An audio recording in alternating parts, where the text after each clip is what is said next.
सुनू जी, कतई जा रहल छी अतेक सज धज कर? अरे राखी खरीदे जा रहल छी। अपन भैया के कलाई पर एही बेर एकदम सुंदर राखी बनहब। अच्छा, तो हमर साला साहब के लेल राखी खरीदे जा रहल छी। हाँ जी, हमर भैया साल भर हमर ख्याल रखैत छथिन। राखी तो एकदम खास होइबाक चाही ना। अच्छा, मुदा एतेक डिजाइन में से कौन राखी पसंद करब? से तो दुकान पर गेला के बाद देखब। मोती वाला, फैंसी वाला, स्टाइलिश वाला, जे भैया के कलाई पर खूब जचत से लेब। चुप रहो जी, साल में एक्के बेर त राखी अबैत अछि। भैया के लेल नीक राखी नहीं खरीदब त कोन दिन खरीदब? बात तो हक सही अछि। चलो हमहू संगे चलैत छी। चलू ना, अहाँ दुकान पर बढ़िया बढ़िया डिजाइन दिखा देब। यही बेर हमर साला साहब के कलाई सबसे अलग दिखाई पड़बाक चाहिए। चलो आप जल्दी करो, नहीं तो अहाँ के पसंद के राखी दोसर के ल जाए। तो चलू चलू, बढ़िया राखी खरीदब आ अपन भैया के खूब खुश करब। सुनो सुनो सुनो, सब बहन बेटिया भाई सब ध्यान से सुनो। राखी के पाविन आब गेल अछि। भाई बहन के पवित्र प्रेम के पाविन रक्षाबंधन आब गेल अछि। एही शुभ अवसर पर अहाँ सब ले लॉ कैलो सुंदर सुंदर डिजाइन के रंग बिरंग के राखी।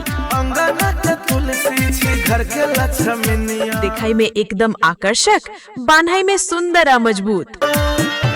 छोट बच्चा सब लेल अलग अलग डिजाइन के राखी, भाई सब लेल शानदार राखी और छोट छोट बहन सब के पसंद के प्यारा प्यारा राखी से हो उपलब्ध है।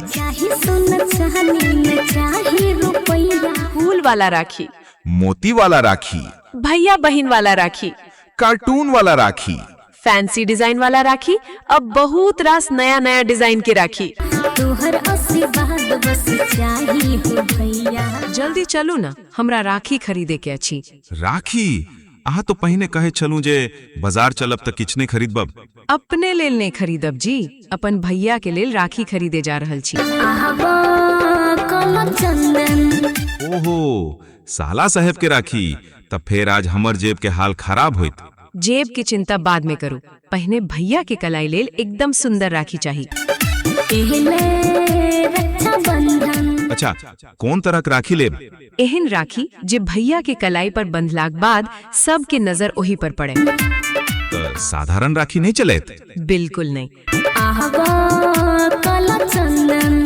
फैंसी राखी, मोती वाला राखी, स्टाइलिश राखी, बहुत रास डिजाइन देखब।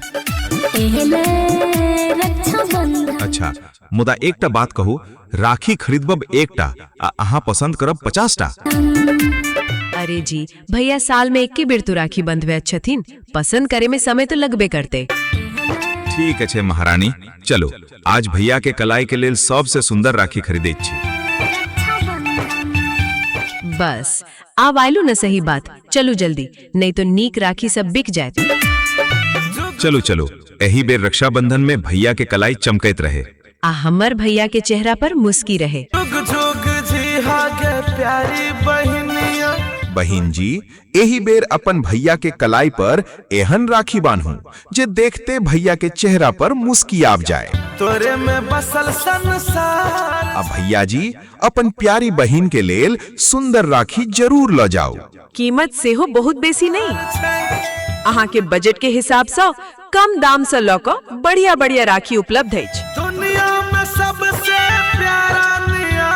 बाजार में राखी खरीदे लेल दूर जाए के जरूरत नहीं, अहाँ के नजदीक में राखी के शानदार स्टॉल लगल अछि। आबू देखू, पसंद करू और अपन भाई बहन के प्रेम के पावन खुशी और उत्साह से मनाबू। रक्षाबंधन के पावन अवसर पर सब बहन बेटी आ भैया सबके हार्दिक शुभकामना। जल्दी करू, राखी के पावन नजदीक आब रहल अछि। अपन मन पसंद राखी आजे लो जाओ। सुंदर राखी, बढ़िया राखी सबके बजट में राखी।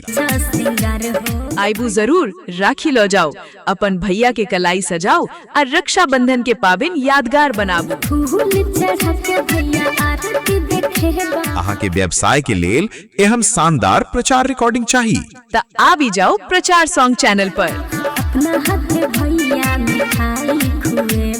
एहन तरह के मैथिली, हिंदी, भोजपुरी आ अन्य भाषा में प्रोफेशनल प्रचार रिकॉर्डिंग बनवाबे के लेल हमरा से संपर्क करू।